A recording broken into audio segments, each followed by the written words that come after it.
Alo, Trà Vinh xin chào các bạn. Hôm nay thì mình sẽ làm bánh khoai môn nha. Dẻo béo, thơm ngon cùng với cái màu tự nhiên hấp dẫn và bắt mắt nữa. Bánh thì dai dai mềm mềm nhưng mà có cái độ béo của nước cốt dừa hòa cùng với cái vị bùi bùi bột ngon từ cái khoai môn cao á, giúp cho món bánh của mình nó sẽ đặc sắc hơn, nó thơm và mình ăn qua ngày vẫn ngon luôn ha. Bây giờ thì mời các bạn cùng xem video để biết cách làm nha. Ở đây mình có lá cẩm tươi nè, các bạn rửa sạch rồi cái mình cho vô nước mình nấu khoảng 5 phút vậy đó là lá cẩm của mình nó sẽ có màu đẹp à.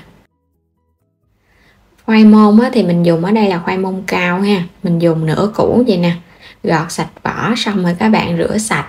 Một chút nữa mình sẽ dùng cái khoai môn cao thì nó bột và nó thơm hơn cái khoai môn sáp.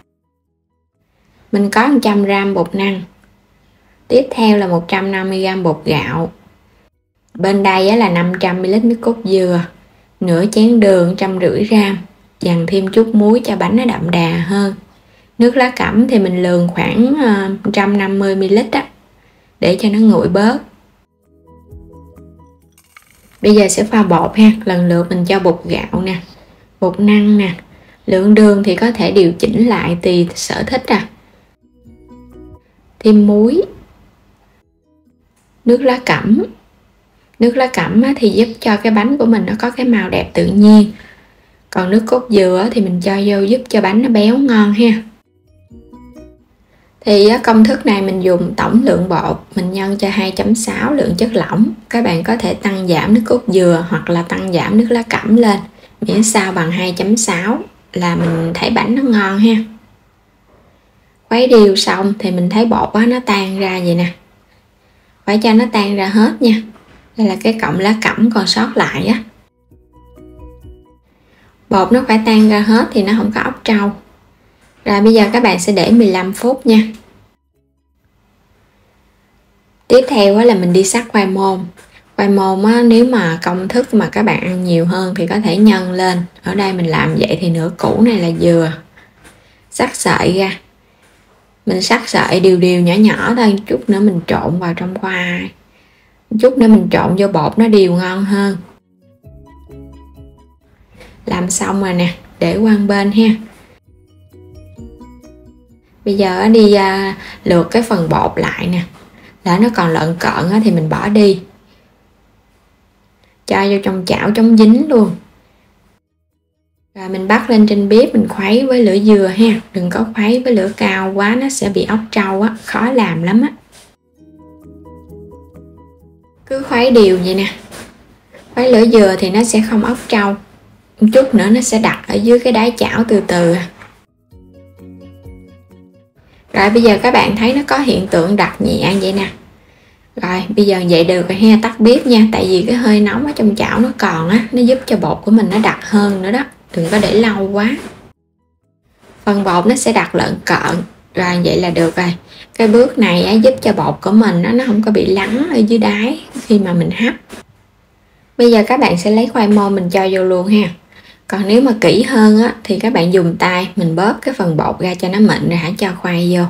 Nhưng mà mình thấy chút mình hấp lên bột này nó cũng mịn nó hòa quyện vào trong khoai môn thì mình hấp lên nó đều Làm chút như vậy có lửa nóng nóng vậy mình thấy nó sệt lại nè.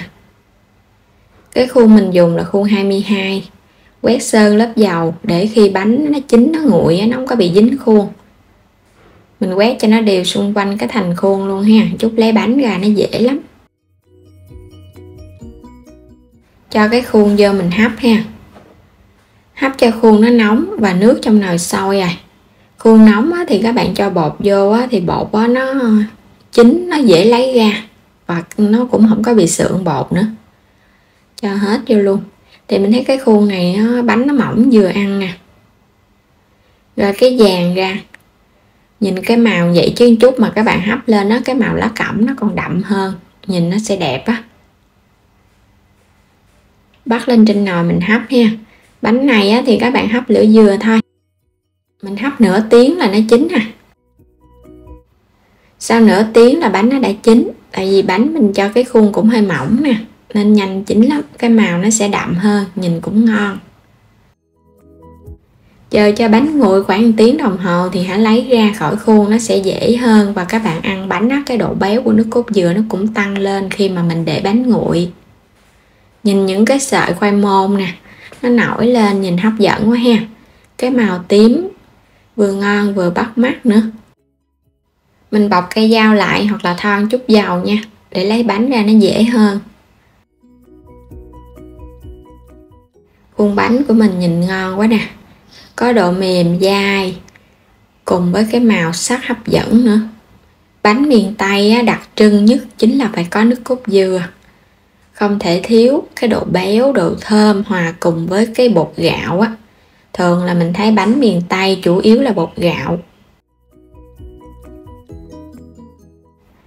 Rồi bây giờ mình sẽ cắt bánh ra ha. Tại vì hồi xưa đâu có bột đóng gói đâu, nhà có gạo, rồi cái bắt đầu có cái cối thì xay ra để làm bánh nè. Có thể kết hợp với bánh khoai môn, bánh khoai lang hoặc là bánh chuối nhà vườn mà có sẵn á, hoặc là bánh khoai mì, vừa ngon vừa dễ nè. Mình sẽ cắt ra những cái miếng nhỏ nhỏ vừa ăn nha. Cái phần cắt bánh này thì tùy mình thích cắt làm sao cho nó đẹp mắt và nó vừa ăn á là mình cắt à. Thường thì khoai môn màu đặc trưng của nó là màu tím, cho nên là mình kết hợp với lá cẩm. Nhưng mà nếu các bạn thích cho nó thơm hơn thì mình cũng có thể kết hợp với màu lá dứa nữa. Màu lá dứa xay ra thì nó sẽ có màu xanh xanh và ăn vào nó thơm. Còn màu lá cẩm thì nó không có thơm nhưng mà nó sẽ mát.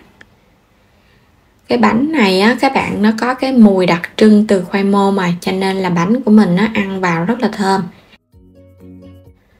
Khi mà hấp chín mở nắp là mình ngửi được cái mùi khoai môn rất là thơm luôn á.